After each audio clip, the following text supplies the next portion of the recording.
आज हम कुछ ऐसे दस्तावेजों पर बात कर रहे हैं जो सरकारी नौकरियों में एक बहुत ही गंभीर सवाल खड़ा करते हैं। जी। क्या मतलब ऊंचे पदों तक पहुंचने के लिए लोग फर्जी पहचान का इस्तेमाल कर रहे हैं? गुजरात से जुड़े 2 हालिया मामले तो कुछ ऐसा ही इशारा कर रहे हैं। बिल्कुल बिल्कुल। ये दस्तावेज हमें गुजरात में सरकारी नौकरियों से जुड़े 2 अलग-अलग मामलों की तह तक ले जाते हैं। अच्छा। एक मामला तो है अहमदाबाद नगर निगम मतलब एएमसी के एक सहायक म्युनिसिपल कमिश्नर का, और दूसरा है गुजरात सरकार के ही विधि विभाग की एक क्लास 1 अधिकारी का। ओके। और दोनों पर आरोप के अब तो कार्रवाई भी हुई है कि उन्होंने फर्जी जाति प्रमाण पत्रों के सहारे नौकरी हासिल की। तो चलिए देखते हैं कि ये दस्तावेज क्या कह रहे हैं और असल में कहानी क्या है, बिना किसी लाग लपेट के, है ना? हाँ। हमारा काम तो बस इन स्रोतों में जो जानकारी है उसे सामने रखना है। जी बिल्कुल। तो पहला मामला नरेंद्र गमारा का। जी। ये एएमसी में सहायक म्युनिसिपल कमिश्नर थे। दस्तावेज बता रहे हैं कि इन पर नकली अनुसूचित जनजाति यानी एसटी सर्टिफिकेट के जरिए नौकरी पाने का इल्जाम लगा। हाँ, इसकी शुरुआत हुई थी जुलाई 2020 में। जी। एक संस्था है बृहद अहमदाबाद आदिवासी भील शिक्षित युवक मित्र मंडल, उन्होंने शिकायत दर्ज कराई थी इसमें। अच्छा, किसी संस्था ने शिकायत? जी। और उसी शिकायत के आधार पर फिर एएमसी के विजिलेंस विभाग ने जांच शुरू करी। और जांच में क्या निकला? कुछ तो मतलब चौंकाने वाली बातें होंगी। हाँ है। जैसे इन कागजात से ये पता चलता है कि गमारा ने जो वंशावली मतलब वो पेढ़ी नामू या फैमिली ट्री जमा किया था ना, हाँ। वो उस वंशावली से अलग था जो राणा वाव के मामलतदार को, मतलब जो लोकल रेवेन्यू ऑफिसर होते हैं जो ये सर्टिफिकेट जारी करते हैं, जी। उनको दी गई अर्जी में शामिल था। अब ये अंतर आप देखिए बहुत अहम है। हाँ, ये तो बहुत गड़बड़ लगती है, क्योंकि जाति प्रमाण पत्र तो पीढ़ियों के रिकॉर्ड पर ही बनते हैं ना। बिल्कुल। इसमें हेरफेर का मतलब ये कि आपने सीधे सीधे सिस्टम की बुनियाद के साथ छेड़छाड़ की कोशिश की है। सही बात है। और सिर्फ इतना ही नहीं, विजिलेंस विभाग ने उनसे अपने एसटी होने के दावे को साबित करने के लिए 11 अलग-अलग सबूत मांगे। 11 सबूत? हाँ, 11। लेकिन दस्तावेज कहते हैं कि वो ये सबूत पेश नहीं कर पाए। अच्छा। और एक और मतलब बहुत दिलचस्प बात यह है कि इन्हीं नरेंद्र गमारा ने पहले राजकोट म्युनिसिपल कॉर्पोरेशन में जूनियर क्लर्क की नौकरी ली थी, और वो ली थी सामान्य श्रेणी में आवेदन करके। क्या बात है। हाँ, और ये तब की बात है जब उनके पास कथित तौर पर वो राणावा मामलतदार वाला एसटी सर्टिफिकेट पहले से था। अरे, तो ये अपने आप में कई सवाल खड़े करते हैं ना। अगर सर्टिफिकेट था तो सामान्य श्रेणी में क्यों अप्लाई किया? बिल्कुल बिल्कुल।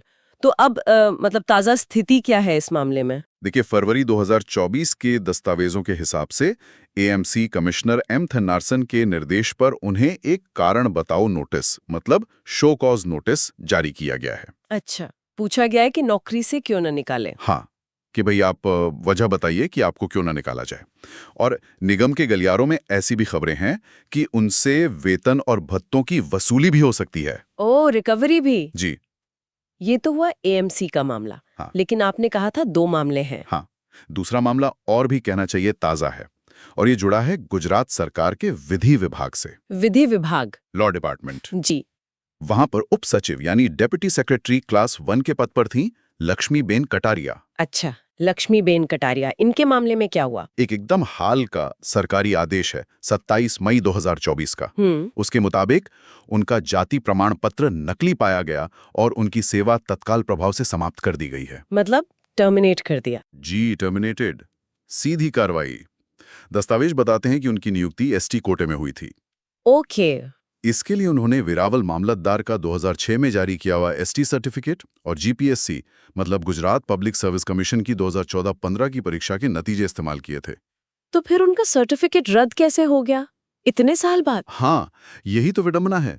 जिस वेरावल मामलतदार के दफ्तर ने 2006 में वो सर्टिफिकेट जारी किया था ना, हाँ। उसी दफ्तर ने अब 16 मई 2024 के एक आदेश से उसे रद्द कर दिया है। अरे, मतलब जिस बुनियाद पर नौकरी मिली वही बुनियाद अब खत्म। इसका कोई कानूनी आधार वगैरह भी बताया है आदेश में? हाँ, बिल्कुल।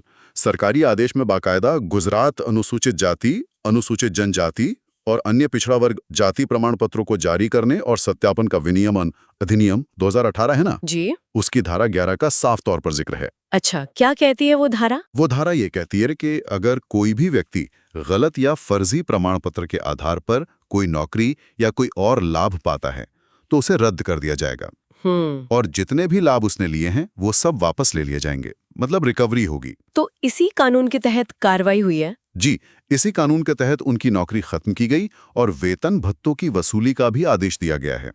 और रिपोर्ट में ये भी लिखा है कि हाल ही में सूरत शहर के एक डीएसपी थे, बीएम चौधरी। हाँ, पुलिस उपाधीक्षक। जी, उनको भी ऐसे ही कारणों से बर्खास्त किया गया था। ओ, तो ये मतलब एक पैटर्न सा दिख रहा है। कह सकते हैं कि कार्रवाई हो रही है जब मामले पकड़ में आ रहे हैं। तो इन दोनों मामलों से एक बात तो बिल्कुल साफ है कि ये जो फर्जी प्रमाण पत्रों के जरिए सरकारी नौकरी पाने के मामले हैं, इन्हें अब हल्के में नहीं लिया जा रहा। नहीं, बिल्कुल नहीं। जांच हो रही है और नतीजे सामने आने पर कड़ी कार्रवाई भी हो रही है। नौकरी से निकालना, पैसे की वसूली, सब कुछ। हाँ, और ये मामले सरकारी भर्ती प्रक्रिया में जो सर्टिफिकेट वेरिफिकेशन होता है ना, उसकी अहमियत को फिर से सामने लाते हैं। ये दिखाते हैं कि शिकायतों पर कार्रवाई तो हो रही है और कानूनी प्रक्रिया अपनाई जा रही है। सही बात है। ये सिर्फ नौकरी जाने की बात नहीं है। आप सोचिए, सालों की सेवा, प्रतिष्ठा, वो सब दांव पर लग जाता है। बिल्कुल। और ये हमें सोचने पर भी मजबूर करता है। मतलब इन स्रोतों की जानकारी के आधार पर ही अगर सोचें कि अगर इस तरह का फर्जीवाड़ा बाद में पकड़ा जा रहा है, तो क्या सिस्टम में मतलब शुरू में ही इसे रोकने के लिए कोई गुंजाइश है? ये एक विचारणीय प्रश्न है कि वेरिफिकेशन प्रक्रिया को कैसे और फूल प्रूफ बनाया जाए।